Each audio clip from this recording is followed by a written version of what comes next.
अब उत्तर चाहिए brought to you bye आरप्योर का हल्दी मसाला, मिर्च धनिया करे कमाल, सबका राजा आरप्योर मसाला। अरे श्रीमती जी, कुछ तो सस्ता लो, बचत करो।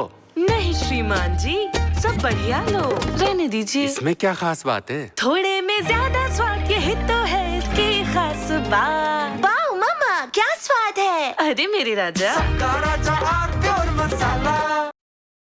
प्रायोजक हैं cancer healer centre, a new beginning.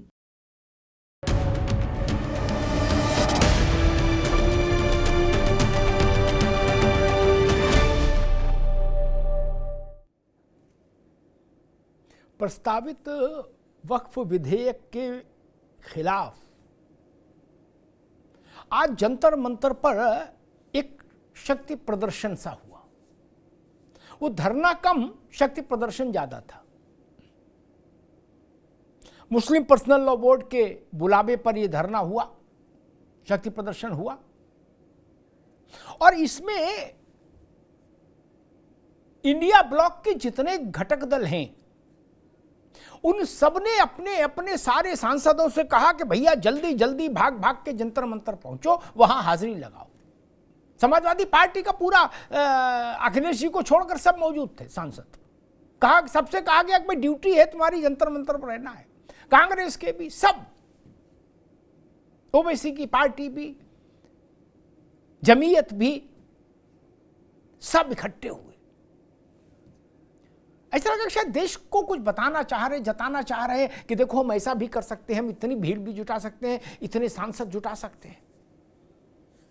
और टोन उस प्रदर्शन की ये रही कि हम पूरे मुल्क को शाहीन बाग बना देंगे। शाहीन बाग बनाना कैसा होता है, ये पिछले दौर में देश ने देखा। शाहीन बाग में जो धरना हुआ था उसको लेकर अब कहा जा रहा पूरे देश को शाहीन बाग बना देंगे। अरशद मदनी, महमूद मदनी से लेके कलवे जव्वाद तक सब गरजे और कहा ये मंजूर नहीं है। मुस्लिम पर्सनल लॉ बोर्ड ने कहा कि ये कतई मंजूर नहीं। कलवे जव्वाद ने कहा कि ये बिल नहीं है, ये सांप का बिल है। और जितनी तीखी बात कही जा सकती थी वो आज जंतर मंतर से कही गई। कहा क्या मुसलमान टोटली रिजेक्ट करता है इस कानून को। अब सवाल अभी ये उठ रहा है कि अभी तो कानून आया ही नहीं, रिजेक्ट किसको कर रहे हो। और ये मुस्लिम पर्सनल लॉ बोर्ड वही है जो वक्फ कानून को लेकर बने जेपीसी के सामने पेश हुआ था। इसने अपनी बातें रखी थी जेपीसी के सामने और ज्वाइंट पार्लियामेंट्री कमेटी ने मुस्लिम पर्सनल लॉ बोर्ड की बातों का संज्ञान लिया था और उनको रिपोर्ट में उद्धृत किया है। कहा जा रहा है इस कानून को हम रिजेक्ट करते हैं। कानून अभी बना कहां है मेरे भाईजान, अभी तो कानून ही नहीं बना, फिर रिजेक्ट किसको कर रहे हो और क्यों कर रहे हो। अभी तो जेपीसी की रिपोर्ट आई है केवल। जेपीसी की रिपोर्ट से कानून नहीं बनता। जेपीसी की रिपोर्ट को सरकार देखेगी, उसके अनुरूप, उसकी भावनाओं के अनुरूप विधेयक लाएगी। वो विधेयक संसद में आएगा, संसद उसको पारित करेगी, तब कानून बनेगा। लेकिन हाँ, उम्मीद है, भरोसा है कि कानून बनेगा जरूर वक्फ पर। और शायद इसीलिए ये सरकार को दबाव में लेने की रणनीति के तहत आज मुस्लिम संगठनों ने मुस्लिम राजनेताओं को एक साथ जंतर मंतर पर उतारकर ये एक पत्ता चलने की कोशिश की है कि सरकार दबाव में आए और मुस्लिम पर्सनल लॉ बोर्ड को ये माना जाए कि ये भारत में मुसलमानों के सबसे बड़े प्रतिनिधि संगठन है, इन्हीं की बात मुसलमान की बात है। अब ये अलग बात है कि इस देश में पता नहीं कितने मुसलमान ऐसे होंगे गरीब गुरबे जो मुस्लिम पर्सनल लॉ बोर्ड नाम की कोई चीज़ है ये भी नहीं जानते होंगे। लेकिन फिर भी लबुलवा भी निकला कि पूरे देश को शाहीन बाग बना देंगे, लेकिन वक्फ कानून को स्वीकार नहीं करेंगे। और अरशद मदनी साहब से लेके और कलवे जब्बात तक की माने तो वो कह रहे हैं कि मुसलमानों को की वक्फ की संपत्ति को खुर्द बुर्द करने के लिए ये सब कानून लाया जा रहा है, जो इस्लाम के खिलाफ है, इस्लाम की धार्मिक मान्यताओं के खिलाफ है, इसलिए हम इसको स्वीकार नहीं करेंगे। नॉट एट ऑल, कतई नहीं। अब इसमें हंगामा मच गया। जगदम्बिका पाल कह रहे कि दादा रे दादा पहले कानून तो आ जाने देते तब विरोध करते, बाकी तो अभी जो कुछ कहना था वो जेपीसी में कही आए थे, फिर जंतर मंतर पर हंगामा क्यों? हमारे साथियों ने एक रिपोर्ट तैयार की है इसी मसले पर कि जंतर मंतर पर इतना बड़ा हंगामा क्यों। पहले रिपोर्ट देखिए, फिर मेहमानों से परिचय कराएंगे और फिर इस बात को समझने की कोशिश करेंगे कि वक्फ के नाम पर क्या मुस्लिम संगठन शक्ति प्रदर्शन करने की तैयारी कर रहे हैं। पहली रिपोर्ट देख लीजिए।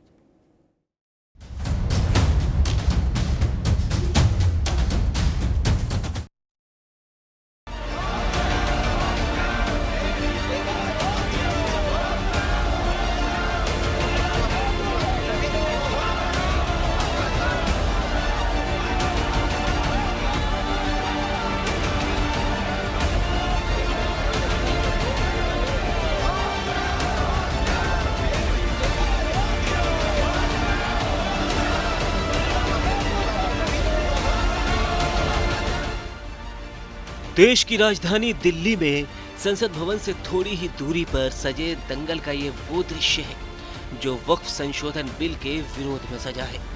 संसद में पेश होने से पहले मुस्लिम पर्सनल लॉ बोर्ड और जमीयत की अपील पर ये जमावड़ा हुआ है। ऐलान ये है कि हर कुर्बानी को तैयार है हम।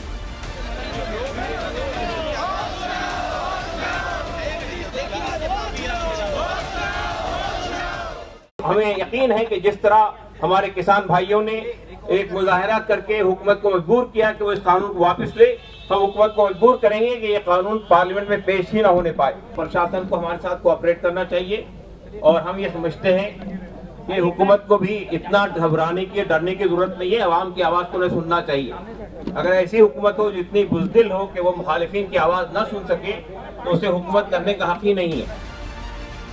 इस वक्फ बिल के विरोध में विपक्ष के तमाम दल भी सरकार के खिलाफ मुस्लिम संगठनों के समर्थन में खड़े दिखाई दिए। AIMIM वाले ओवैसी से लेकर कांग्रेस के सलमान खुर्शीद और इमरान मसूद तक, सपा सांसद धर्मेंद्र यादव से लेकर ममता बनर्जी के तमाम नेता भी इस प्रदर्शन में शामिल हुए।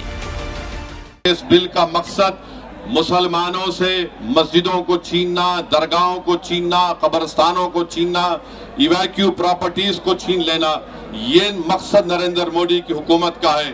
और हम कॉशन कर रहे हैं चंद्रबाबू नायडू को, हमारे पासवान साहब को और नीतीश कुमार को, याद रखिए दुनिया जब तक कायम रहेगी, अगर आप इस वक्त नाजुक वक्त में इस बिल की तायीद करेंगे तो आपको मुसलमान कभी नहीं माफ करेगा, क्योंकि आपकी तायीद की वजह से ये बिल कानून बनेगा।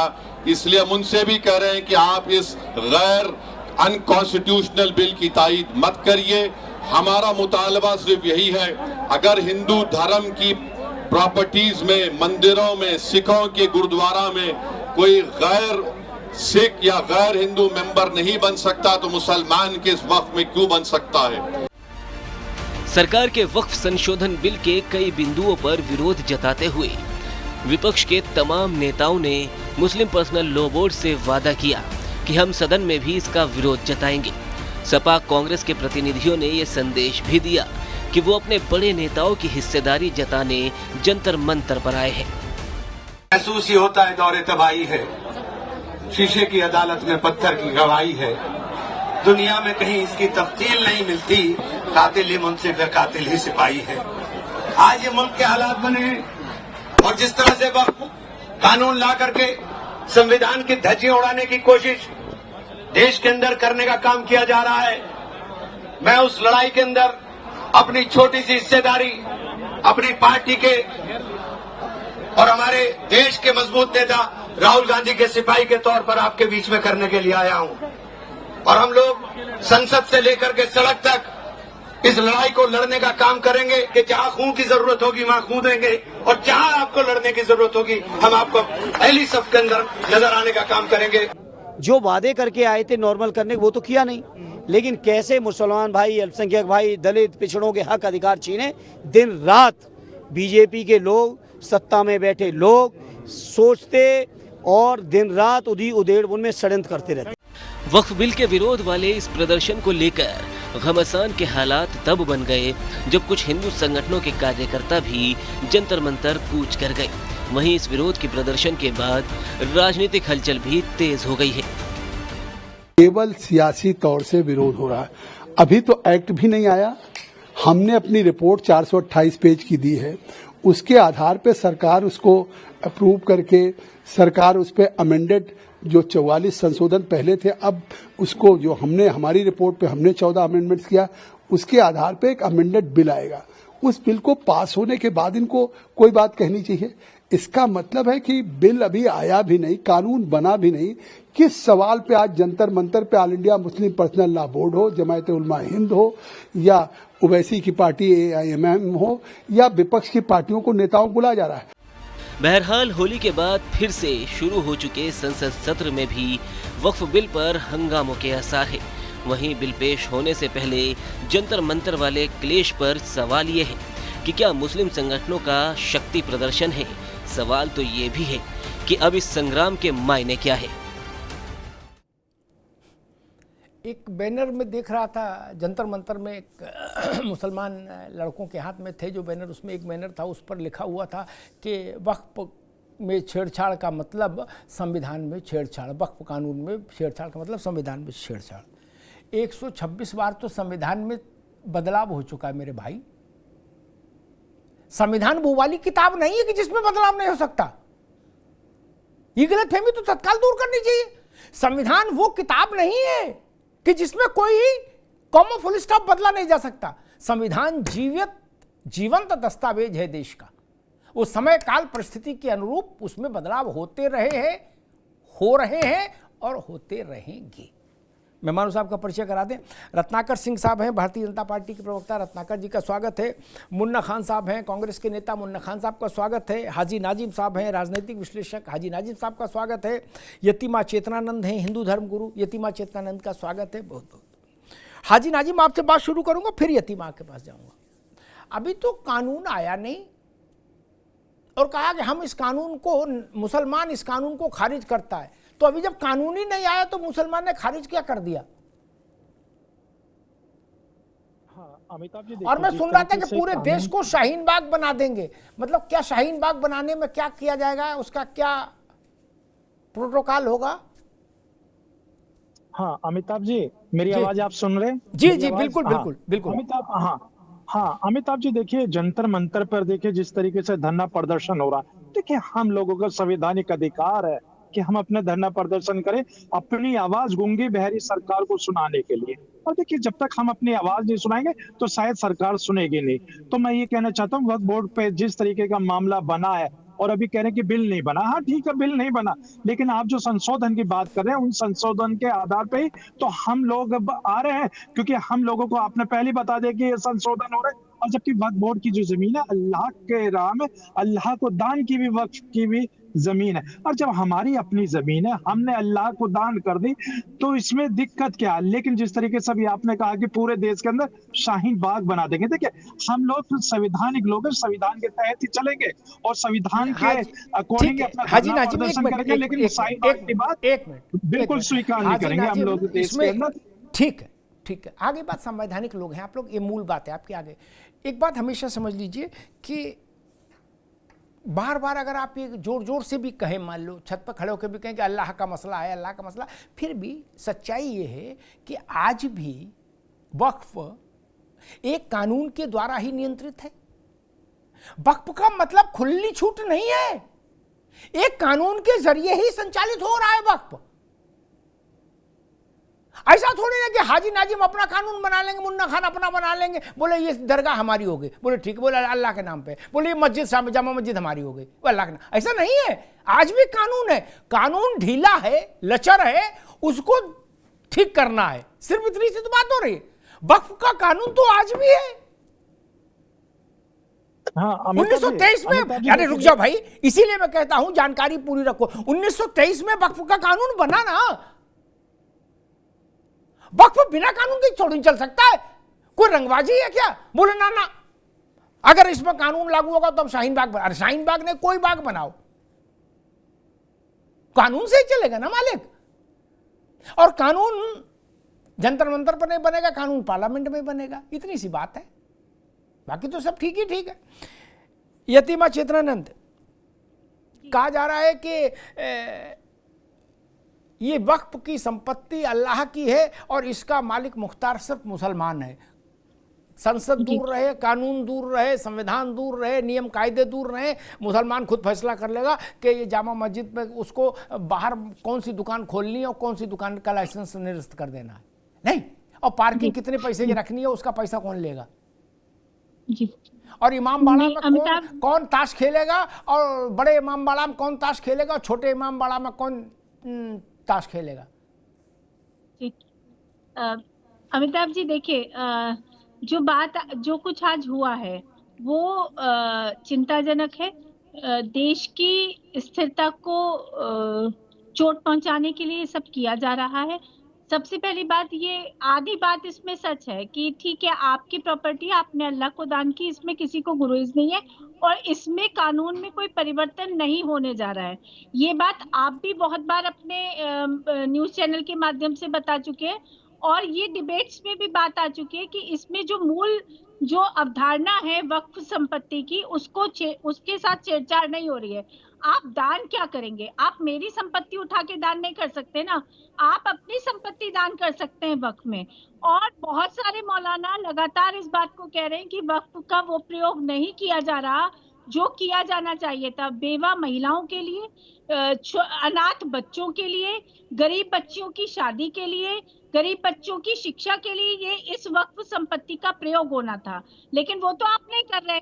आप तो इस संपत्ति को, सबसे पहले तो जो संपत्ति आपके पास है उस संपत्ति का प्रयोग अपने प्लेजर के लिए करना चाहते हैं, अपनी शौक मौज पूरे करने के लिए, अपनी हैसियत को बढ़ाने के लिए कर रहे हैं। जो भी वक्त में लोग रहे उन्होंने यही किया। किसी को मुसलमान गरीब बच्चे का, किसी को उनकी गरीब बेवाओं का या गरीब बच्चियों का दर्द नहीं सताया। एक भी शिक्षण संस्थान नहीं खोला गया वक्फ संपत्ति से। दूसरी बात यह है कि आप मेरी संपत्ति दान नहीं कर सकते। आज आपकी स्थिति ये हो गई कि आपने कहा कि जहां हम खड़े हो जाएंगे वही वक्फ की संपत्ति है। ये तो भारत में नहीं हो सकता। सरकारी संपत्तियों को तो मुक्त कराना होगा, नहीं तो सरकार अपनी व्यवस्थाओं को कैसे चलाएगी।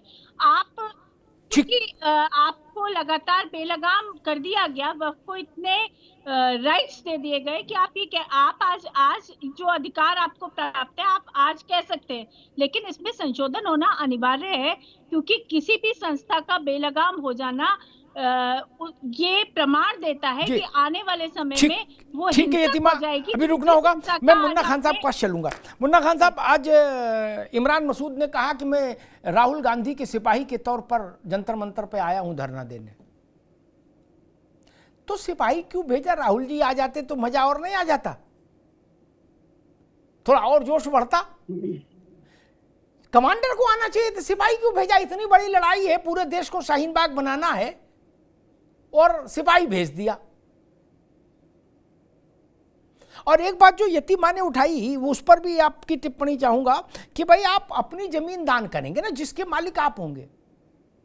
पुराने किस्से छोड़ भी दें तो संभल में एक वक्फ का कागज पेश किया गया डिस्ट्रिक्ट मजिस्ट्रेट डॉक्टर पेंसिया के पास, जिसमें संभल शहर के 7 वर्ग किलोमीटर एरिया को बताया गया कि यह वक्फ की प्रॉपर्टी है।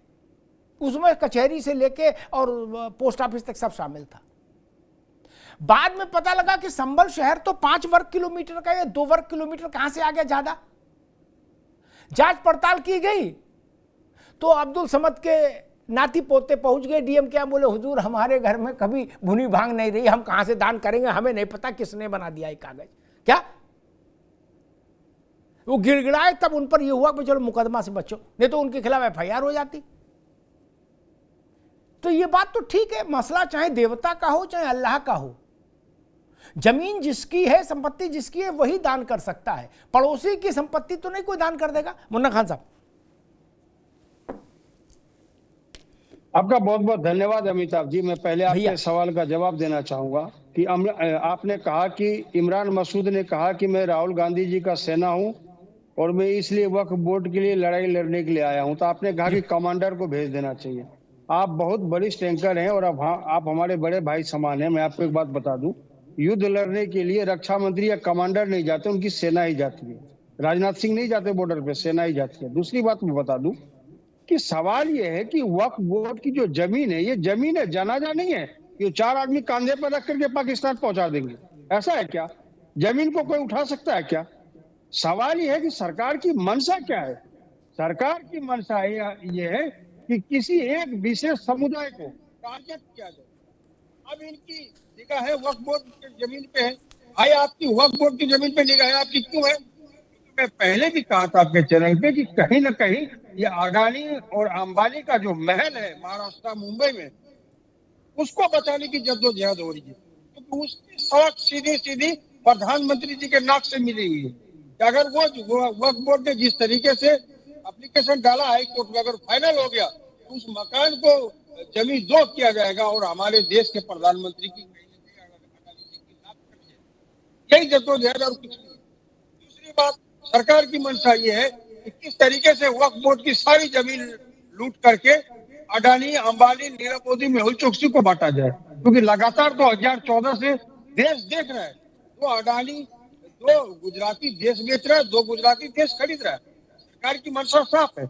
आप बताइए, लगभग 164 देशों में देश के प्रधानमंत्री जाते हैं, वहाँ किसका फायदा होता है? अडानी का होता है, अंबानी का होता है। प्रधानमंत्री जी जिस देश में जाते हैं वहाँ उसे टेंडर मिल जाता है। तो आज कहीं न कहीं वक्त का भी जो मसला है जी, वो अडानी और अंबानी के लिए ही रचा जा रहा है। ठीक है मुन्ना खान, ठीक है मुन्ना खान, रुकना होगा। मैं भाजपा के पास चलूं उससे पहले एक बात जरूर कहूंगा कांग्रेस की, मुन्ना खान के लिए, कांग्रेस के लिए। भाई ये जो रहस्यमय जानकारी आप लाए हो, ये राहुल गांधी, सोनिया गांधी, प्रियंका गांधी को क्यों नहीं दी, और इमरान को, मसूद को क्यों नहीं दी, अरशद मदनी को क्यों नहीं दी? वो क्यों नहीं बोले जंतर मंतर पर ये बात? ये केवल आप ही को कान में पता लगी। मदनी को बोलना चाहिए था, ओबीसी को बोलना चाहिए था। कहां का तीर, कहां का तुक्का लिए आ गए, ठीक है चलने दो। अरे महाराज, ये बात बाकी क्यों नहीं बोले? और इस देश का मिजाज तो गजब बात है। आज मैं सुन रहा, इंडिया अलायंस के एक बड़े नेता को सुन रहा था, वो कह रहे थे कि औरंगजेब की कब्र इसलिए रहनी चाहिए और औरंगजेब का महिमा मंडन इसलिए होना चाहिए क्योंकि वो बहादुरी का प्रतीक है। अरे डूब के मर जाना चाहिए ऐसे लोगों को जो हिंदुस्तान की जमीन पर खड़े होकर कहते हैं कि औरंगजेब बहादुरी का प्रतीक है, जिसकी पूरी लड़ाई भारत के खिलाफ रही। गजब बात है। रत्नाकर सिंह जी, बिल आया नहीं, लेकिन बिल, उस प्रस्ताव, संभावित बिल को रिजेक्ट कर दिया मुस्लिम तंजीमों ने, और उनके साथ खड़ी हुई कांग्रेस, समाजवादी पार्टी, टीएमसी, ऐसे दल। और सबसे रोचक बात ये जो आपसे जुड़ती है, जो सवाल आपसे खड़ा होता है कि सारे मुस्लिम तंजीमों के नेता, चाहे मदनी हो, अरशद मदनी हो, महमूद मदनी हो, चाहे ओवैसी हो, चाहे कोई हो, वो सब एक सॉफ्ट वोट तलाश रहे हैं रास्ता। और उनको लग रहा है कि चंद्रबाबू नायडू और नीतीश कुमार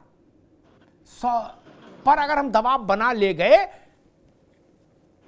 तो हम वक्फ कानून को रोक लेंगे। इसीलिए ओवैसी ने कहा कि अगर चंद्रबाबू ने और नीतीश कुमार ने मुसलमानों का साथ नहीं दिया तो कयामत तक ये माना जाएगा कि वो भी मुसलमानों के खिलाफ थे।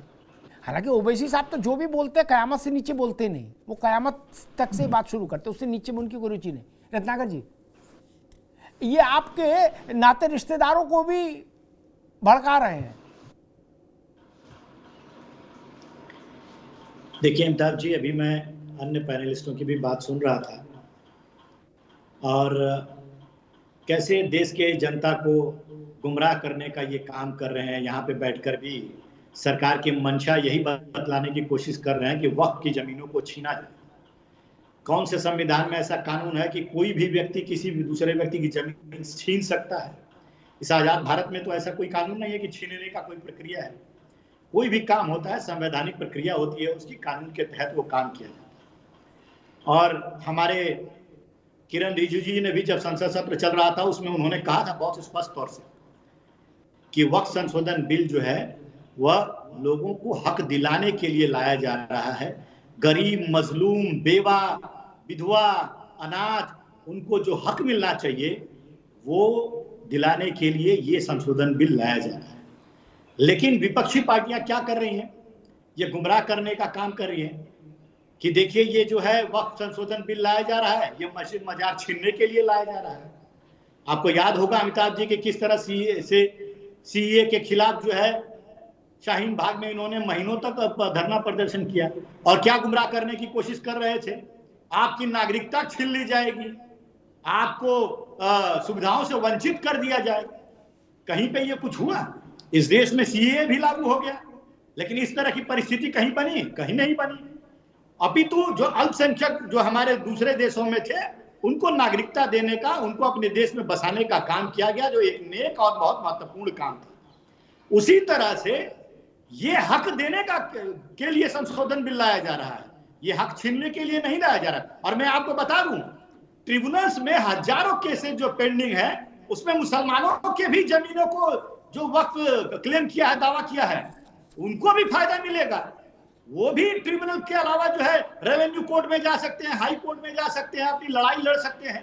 और जब ये संशोधन बिल आ जाएगा तो जो ये लोग दावा करते हैं ना, जैसे आपने देखा है ना पुराने जमाने में हिंदी फिल्मों में कैसे जमींदार कहता है जहां तक नजर जा रही है जमीन तुम्हारी है, उसी तरह से कांग्रेस पार्टी ने 1995 में नरसिम्हा राव के समय में इनको असीमित शक्तियां दे दी। जहां भी झंडा गाड़ दो भैया जमीन तुम्हारी, जो भी दावा कर दो जमीन तुम्हारी।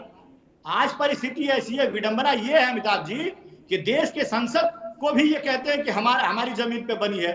एयरपोर्ट हो, चाहे ईडन गार्डन हो, चाहे कुंभ की जमीनें हो, चाहे संभल का क्षेत्र हो, सारी जमीनों पे दावा कह देते हैं और कहते हैं कि ये सारी जमीनें वक्त की है। अरे कल तो भैया पूरे देश में ऐसे ही अगर कानून रहेगा तो अंबानी का महल ही हमारा, फिर हम क्या करने जाए? अंबानी का महल बता दो, जाए क्या अंबानी का महल बता दो, अंबानी का महल बता दो। ये तो कांग्रेस तुष्टीकरण की राजनीति के लिए, मुसलमानों को खुश करने के लिए लैंड जिहाद की थी, और इसका फायदा ये मुस्लिम संगठन के लोग जो है ये गजवाए हिंद बनाने के लिए अंबानी के बता दो, अंबानी के बता दो। लगाम लगाना बेहद जरूरी है। अंबानी का महल किसकी जमीन पे है मित्र ठीक हमारे? है मुन्ना खान अभी रुकना होगा, मैं हाजी नाजिम के पास चलूंगा। मुन्ना भाई आपके लिए एक निवेदन करके मैं हाजी नाजिम के पास जा रहा हूं। आप व्यक्तिगत हैसियत में, आपकी पार्टी के बड़े नेता, बड़े वकील, अपनी हैसियत में, कांग्रेस की हैसियत में, अंबानी के मकान दुकान जिसके खिलाफ चाहो वो मुकदमा करो यार, कोई रोक है क्या? कोई पुलिस पकड़ रही है? करो ना मुकदमा, क्यों नहीं कर रहे? आप इतना परेशान हो तो कर दो मुकदमा, ठोक दो 4 से 8 मुकदमे। चिदम्बरम को ले जाओ, सलमान खुर्शीद आज आए थे यहाँ धरने पे, उनसे कहो चाचा वहां चलो, ये सब बड़े वकील हैं। अभिषेक मनु को ले जाओ, करो मुकदमा, झंझट खत्म करो। विषय काय को पेंडिंग रख रहे हो? मुकदमा करो तत्काल। मेरी सलाह है, जिन जिन विषयों को आपको लग रहा है कि ये विषय गड़बड़ है उनमें तुरंत मुकदमा ठोकिए, है ना? हाजी नाजिम साहब, एक सवाल, चूंकि आप मुस्लिम धार्मिक मामलों के जानकार हैं, दुनिया के तमाम बड़े बड़े कट्टर मुस्लिम राष्ट्र, कट्टर शब्द इस्तेमाल कर रहा हूं, वो थियोक्रेटिक स्टेट है, वो धर्म आधारित राज्य हैं, वो इस्लामिक देश ही हैं। क्या उन्होंने भी वक्फ के इस 3-5 को विदा कर दिया क्या? इसका मतलब ये कुरान और अल्लाह का मसला और मुसलमान का मसला होता तो वो नहीं करते ऐसी गुस्ताखी? नहीं, अगर ये कुरान, शरीयत, अल्लाह और मुसलमान इन 4 का मसला होता तो दुनिया का कोई मुस्लिम देश ये हिमाकत करता क्या? हाजी नाजिम, हाँ, बड़े बड़े मुस्लिम देशों ने इसको नदी में प्रवाहित कर दिया वक्फ के 3-5 को। ये तो जानकारी में है ना आपके। वहां आप लोग क्यों नहीं गए? मुन्ना भाई को भी ले जाते, अरशद मदनी को, महमूद मदनी को क्यों नहीं ले गए? भाई आप तो कहते हो सारे विश्व का मुसलमान एक है, उन देशों में आप लोग धरना देने क्यों नहीं गए हाजी नाजिम? और वो मुस्लिम देश है, वो लोकतांत्रिक देश भी नहीं है, मुस्लिम देश है, इस्लामिक स्टेट है। हाजी नाजिम। हाँ अमिताभ जी, हाँ हम अमिताभ जी देखिए आपके सवाल का जवाब देता हूँ। देखिए हाजी नाजिम खान मुन्ना खान जी अल्लाह के रहमत करम से भारत के अंदर ही पैदा हुए, और देखिए भारत का जो संविधान है वो हम लोगों को सारे अधिकार देता है। हर इंसान के अभिव्यक्ता की आजादी है, ये फंडामेंटल राइट है हमारे। मेरा निवेदन ये है हाजी भाई, ये तो हम भी जानते हैं संविधान और भारत। मेरा निवेदन ये था, आप लोग कहते हो ना कि मुस्लिम ब्रदरहुड ग्लोबल है, तो आप लोग उन देशों में कभी झंडा लेके डंडा लेके क्यों नहीं गए? काला झंडा और एक हाथ में डंडा लेके जाना चाहिए था आपको सीरिया सूडान, और कहना चाहिए था मीट सीट बजा देंगे। वक्फ को किसने छेड़ा? हाँ अमिताभ जी देखिए, हम लोग अगर, हाँ सुन लीजिए अमिताभ जी, अगर हम सऊदी अरब में भी जाते हैं उम्राह करने के लिए या हज करने के लिए, तिरंगा साथ लेके जाते हैं। और देखिए अरे मैं क्या कह रहा हूँ, आप क्या जवाब दे रहे हो भाई मेरे? नहीं सुन तो लीजिए, मैं आपके सवाल पे वहीं आ जाता हूँ जो चीज कहना चाह रहा हूँ। हमें विदेशी मुस्लिम कंट्रियों से क्या मतलब? हमें तो सिर्फ अपने भारत से मतलब है। हम तो भारत के अंदर पैदा हुए, भारत के हम जानते हैं। सुन लीजिए मुझे पता मतलब नहीं होता तो फ्रांस में बने कार्टून पे या यहाँ आप हंगामा नहीं करते, यहाँ आगजनी नहीं होती, यहाँ हिंसा नहीं करते। अरे मतलब तो आप लोगों का है।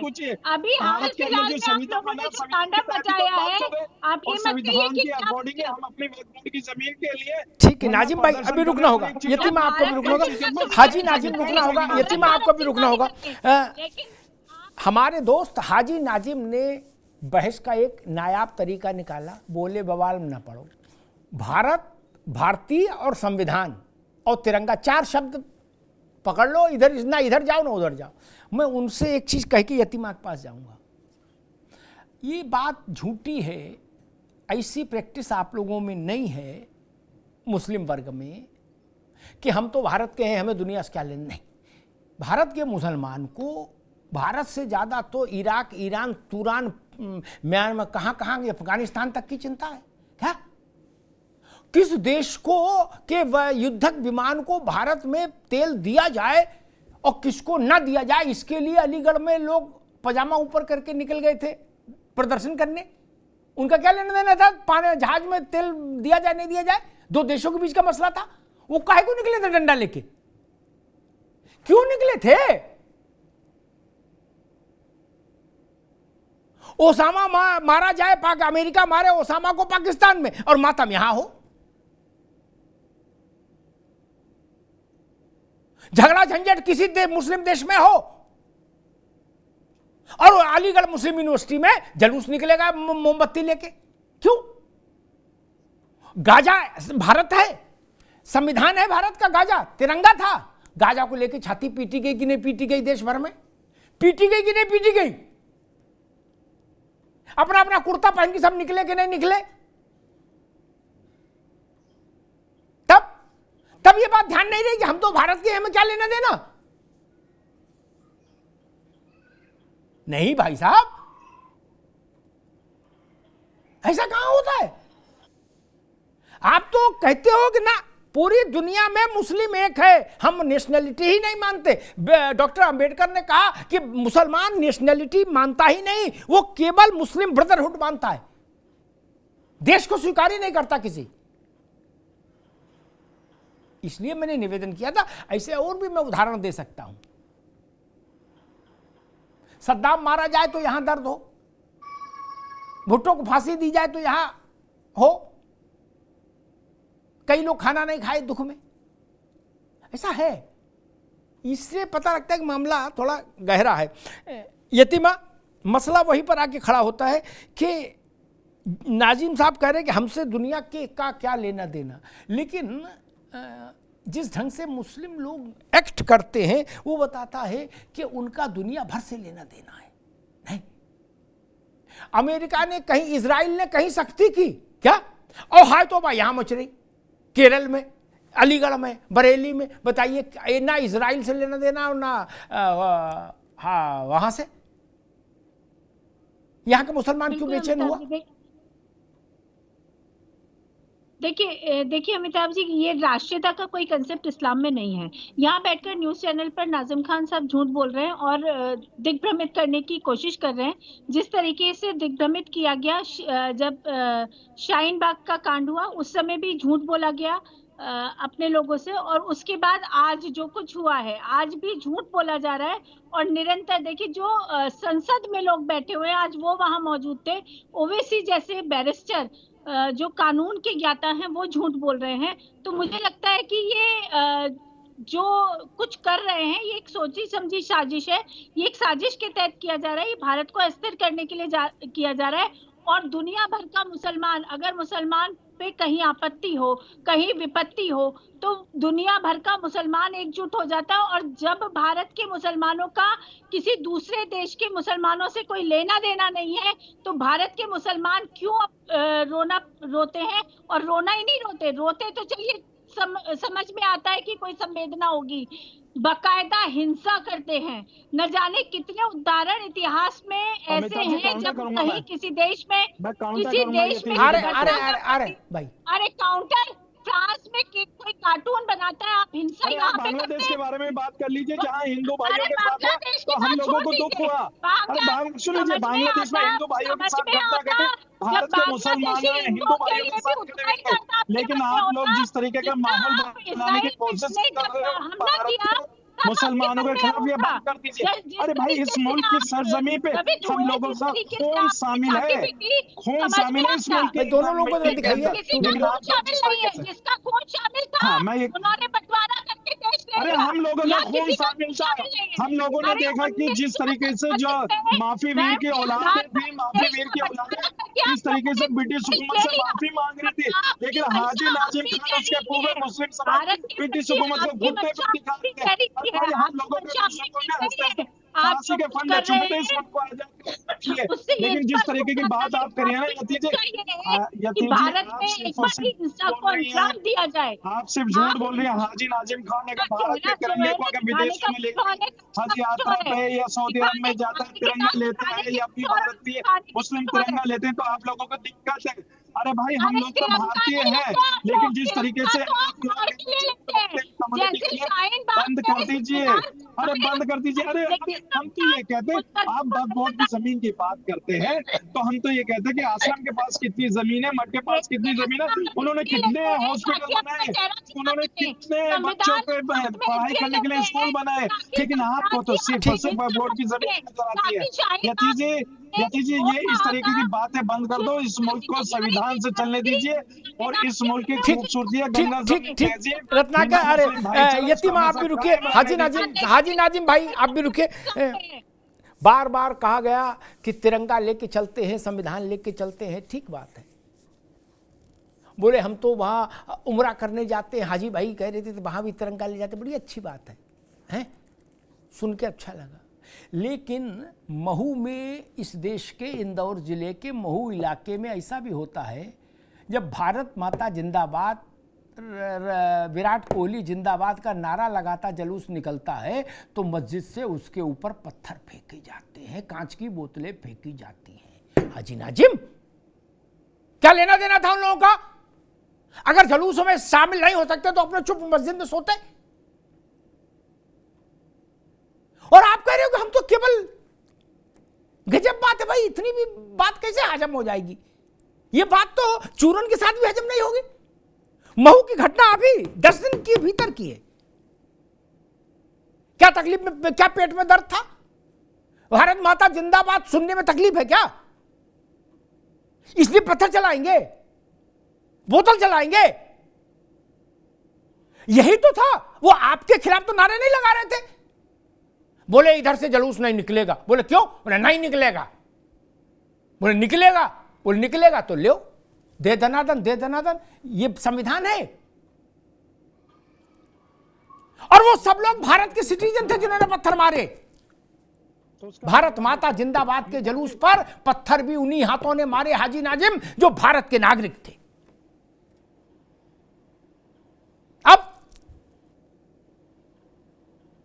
ये चीज क्षमा नहीं हो सकती। कोई भी राष्ट्र इस चीज को भुला नहीं सकता कि देश की विजय पर जुलूस निकले और उसके ऊपर हमला किया जाए।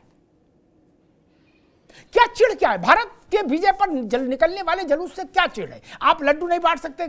किवाड़ बंद करके मुंह दीवार की तरफ करके बैठिए। पत्थर क्यों चलाएंगे? और हिम्मत कहां से आती कि पत्थर चला ले? क्या संविधान ऐसा कहता है कि पत्थर चलाओ? आपने कहा हम लोग संविधान को मानने वाले। क्या संविधान ऐसा कहता है कि भाई भारत माता जिंदाबाद, जहां हो वहां पत्थर मारना? ऐसा बोलता है क्या? नहीं ना। इसलिए मैंने कहा था ये ठीक नहीं। और एक बात कही थी हाजी भाई ने कि हिंदू मंदिरों के पास कितना ज़मीन है, वो तो मुझे नहीं पता कि सब मंदिरों को मिला कितनी ज़मीन है, लेकिन एक बात आपकी जानकारी के लिए बता दूं ताजी, अयोध्या में नए बने राम मंदिर ने अब तक सरकार को 500 करोड़ से ज़्यादा का टैक्स दिया है, 500 करोड़ से ज़्यादा का टैक्स, है ना, ये ध्यान रखिए हाजी नाजिम, है ना, 500 करोड़ से ज़्यादा का टैक्स। खैर मुन्ना खान साहब, मुझे लग रहा है आज जो मैं समझ पाया हूं कि विपक्षी दलों का सारा दारोमदार कांग्रेस से लेके सबका इस बात पर टिका है कि नीतीश कुमार और चंद्रबाबू नायडू हैं, ये दो लोग क्या करेंगे, और अगर ये लोग आपकी उम्मीदों के मुताबिक, आपकी इच्छाओं हसरतों के मुताबिक नहीं पलटे क्या, तो बिल तो थ्रू हो जाएगा, पास हो जाएगा। और अभी तक इन्होंने पलटने का कोई संकेत भी नहीं दिया मुन्ना खान साहब। हालांकि आज उनको धमकी दी गई मंच से कि कयामत तक मुसलमान आपको माफ नहीं करेगा।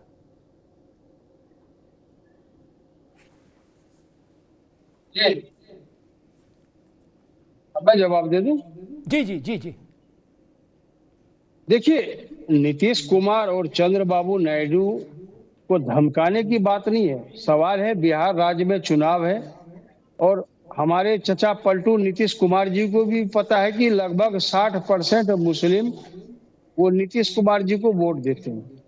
तो आज जब अगर मुस्लिम की बात आएगी, अगर मुस्लिम की रक्षा की बात आएगी, मुस्लिम की सुरक्षा की बात आएगी, तो बिहार प्रदेश के मुखिया किसके तरफ है? क्या उनके साथ है जो हमेशा से मुस्लिमों के खिलाफ रहा है, जो हमेशा से एक जाति विशेष समुदाय के खिलाफ रहा है, अनगढ़ बातें उनके मंत्री करते हैं, उनके प्रवक्ता करते हैं, क्या उनके साथ है? तो ये उनके अभी परीक्षा की घड़ी है। आपको स्पष्ट करना होगा चुनाव से पहले कि क्या जिस बिहार राज्य में मुस्लिमों की तादाद अच्छी खासी है, जहां पे आप ये घोषणाएं करते हो कि हम जात पात की राजनीति नहीं करते, सभी जात सभी धर्म हमारे लिए बराबर है, तो क्या आज उसी राज्य में आप ये कह पाओगे कि नहीं, जब मोदी चचा ने कहा था वक्फ बिल बोर्ड में मैंने समर्थन किया, मुस्लिम भाई तुम तो हमारे भाई हो, क्या ऐसा बोलेंगे? या जहां आंध्र प्रदेश से चंद्रबाबू नायडू आ रहे हैं, जहां वहां भी मुस्लिम की अच्छी खासी तादाद है, जहां 5% आरक्षण मुस्लिमों को दिया जाता है, जिनके समर्थन में वो रहते हैं, तो क्या वो वक्फ बोर्ड का विरोध करेंगे?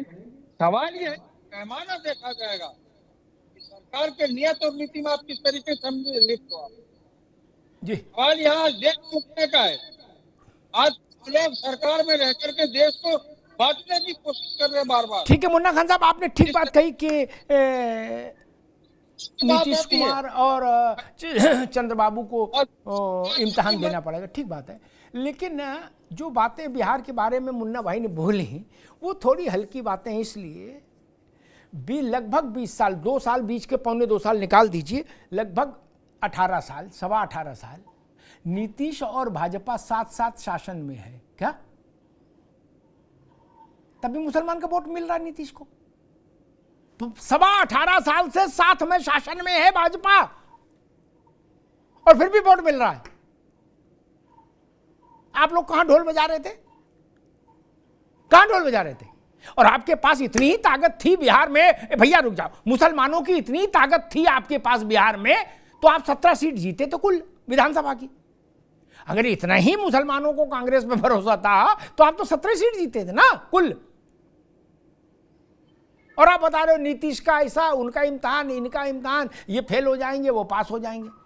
18 साल से तो साथ साथ शासन कर रहे हैं, मुसलमान को नहीं पता कि नीतीश और भाजपा साथ में शासन कर रहे हैं, क्या हो गया? लेकिन एक बड़ी बात है जिस पर मैं रत्नाकर सिंह से एक टिप्पणी लूंगा। बात को समझें अगर, तो बात बहुत गंभीर गलियारे में जा रही है। मुन्ना भाई ने, यानी कांग्रेस जो कह रही है, वो क्या कह रही है, या ओवैसी जो कह रहे थे कि जहां जहां मुसलमान है वहां वहां के नेताओं को तो हमारी सुननी ही पड़ेगी, क्या? नहीं तो पलट देंगे। अच्छा जी, तो जहां जहां हिंदू है वहां के नेता औरंगजेब की कब्र पे फूल चढ़ाएंगे, है? ऐसा करोगे? अगर आपने यही टोन सेट कर दी भारत में कि जहां जहां मुसलमान है वहां के नेता तो जमायत उलेमा हिंद की बात मानेंगे, नहीं मानेंगे तो कहां जाएंगे? 3 में रहेंगे ना 13 में। तो हिंदू तो पूरे देश में 85% है, 80% है। फिर क्या होगा? तब तो बड़ा संकट आ जाएगा मुन्ना भाई। नहीं, फिर तो गांधी परिवार के लिए संकट पैदा हो जाएगा जीतने का। बाकी छोड़ो।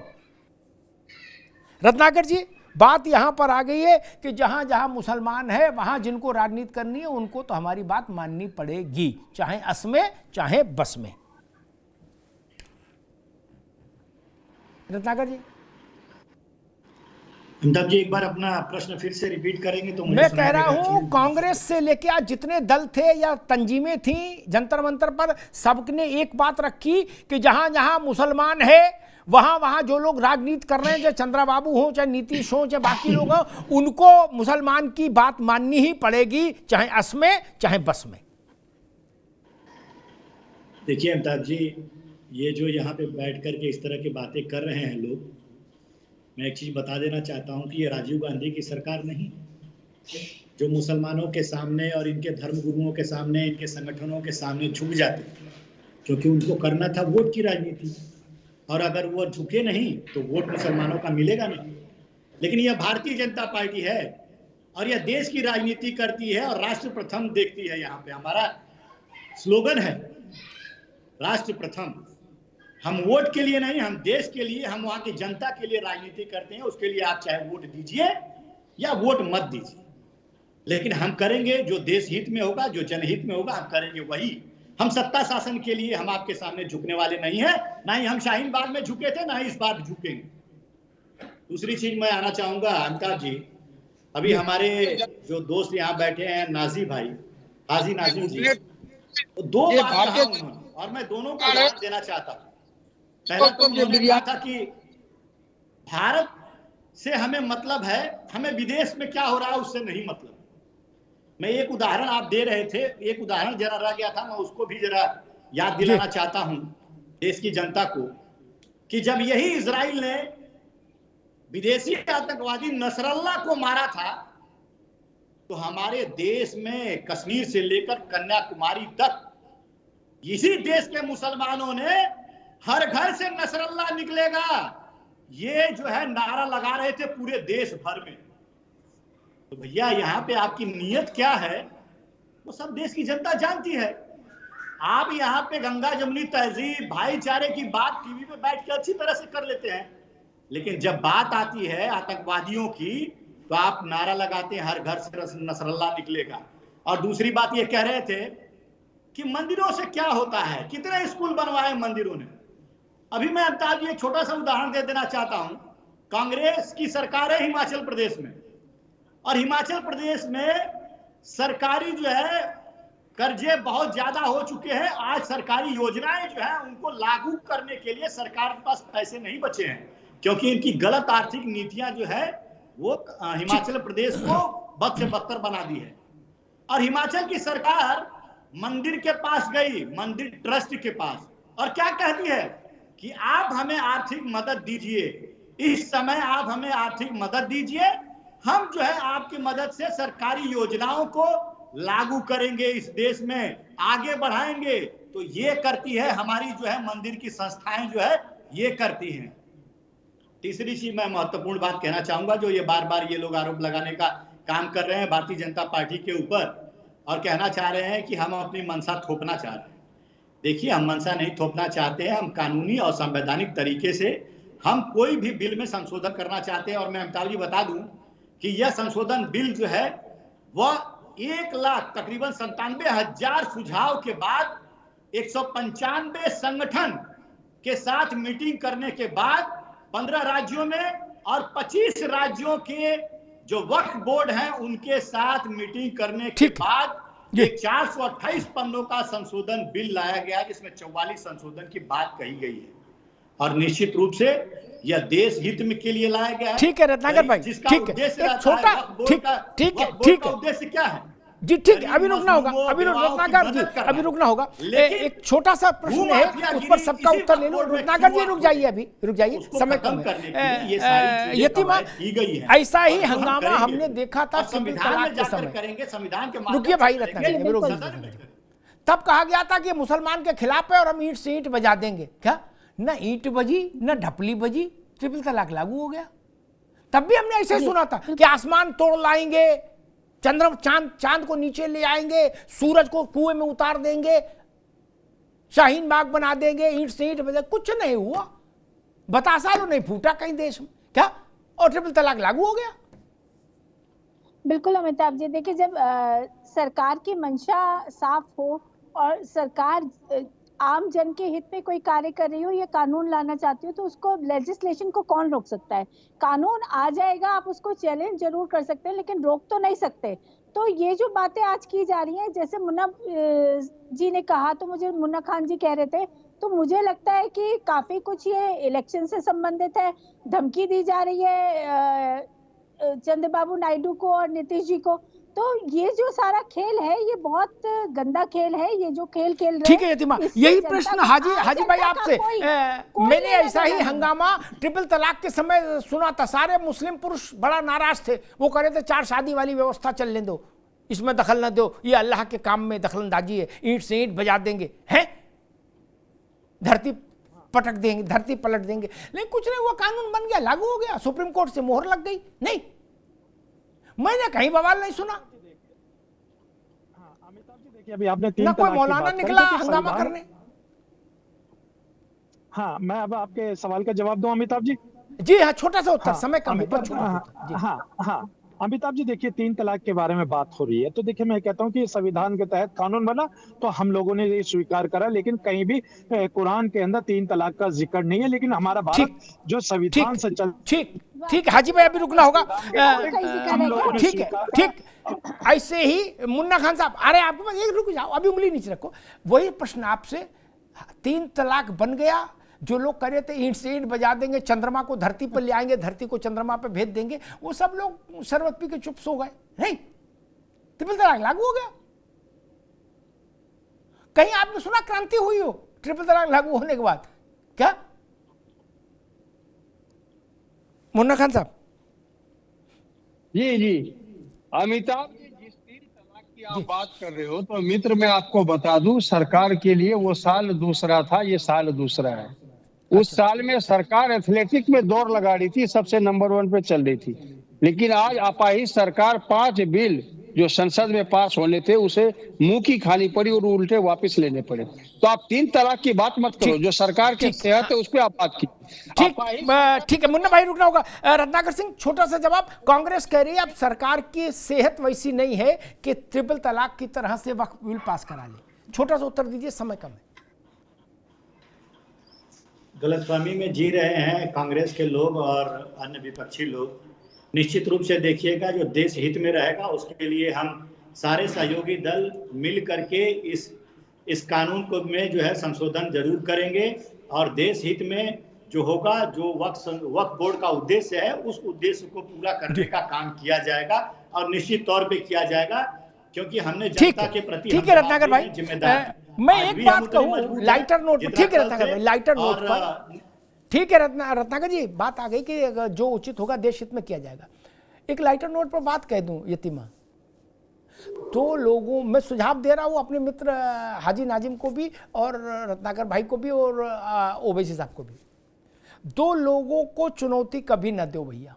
मेरा पिछले 10-12 वर्ष का अनुभव ये बता रहा है। दिल्ली में नरेंद्र मोदी को और लखनऊ में योगी आदित्यनाथ को, जिन जिन लोगों ने ताल ठोकी कि ऐसा करके दिखाओ, हिम्मत हो तो, बाद में रोते नजर आए सब।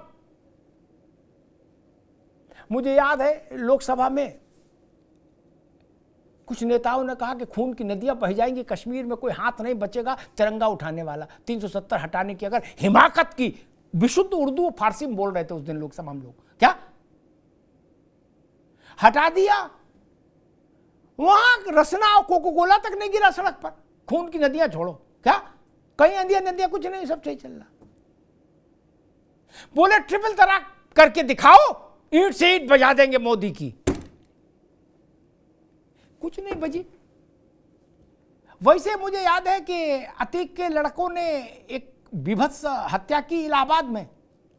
अगले दिन हाउस था, नाजिम भाई आपको भी याद होगा, मैं याद दिला दूं, रिफ्रेश करा दूं। अखिलेश जी खड़े हो गए, उन दिनों विधानसभा में नेता विपक्ष थे। उन्होंने योगी जी को चुनौती दी कि मैं आपको चुनौती देता हूं, माफिया को वो करके दिखाइए।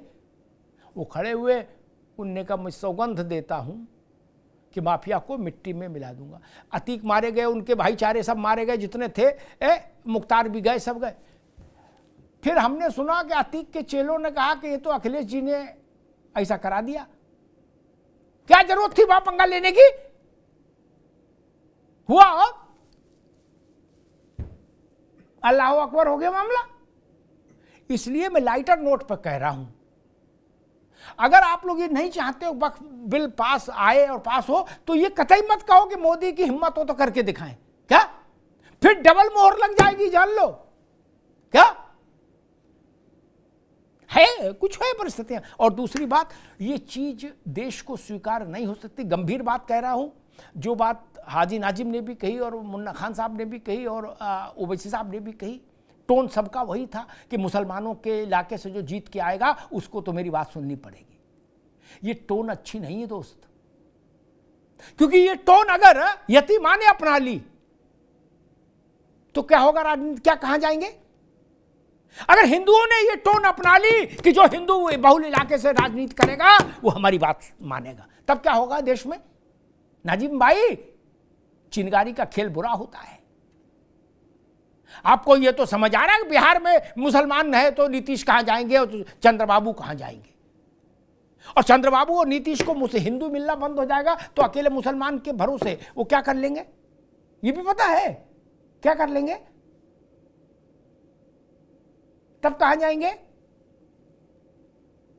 तब तो राजपाट कभी नहीं मिलेगा जीवन में। क्या भारत में कश्मीर को छोड़ दीजिए, ऐसा कोई इलाका है जहां बिना हिंदू के वोट के किसी के माथे पर मुकुट रख जाए? हो तो हमको बता दीजिएगा। नहीं है। ऐसे राज्य हैं जहां एक भी मुसलमान जीत कर नहीं आया हाउस में, आज नहीं मुद्दत से है। जब भाजपा इतनी बड़ी पार्टी नहीं थी, दिग्विजय सिंह की सरकार थी, मुन्ना खान की पार्टी की मध्य प्रदेश में, तो एक बार वहां एक भी मुसलमान जीत के नहीं आया था। लेकिन ऐसा कभी हुआ क्या इस देश में कि किसी राज्य की विधानसभा में या किसी लोकसभा में हिंदू जीत कर ना आया हो, एक भी नहीं ना। इस सत्य को समझिए, इस सत्य को स्वीकार करिए। धन्यवाद।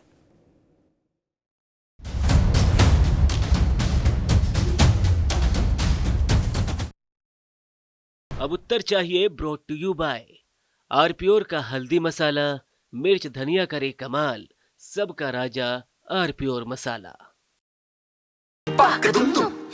अरे श्रीमती जी, कुछ तो सस्ता लो, बचत करो। नहीं श्रीमान जी, सब बढ़िया लो, रहने दीजिए। इसमें क्या खास बात है? थोड़े में ज्यादा स्वाद, यही तो है इसकी खास बात। वाह मामा, क्या स्वाद है। अरे मेरे राजा, सबका राजा आरपीओर मसाला। प्रायोजक हैं cancer healer centre, a new beginning.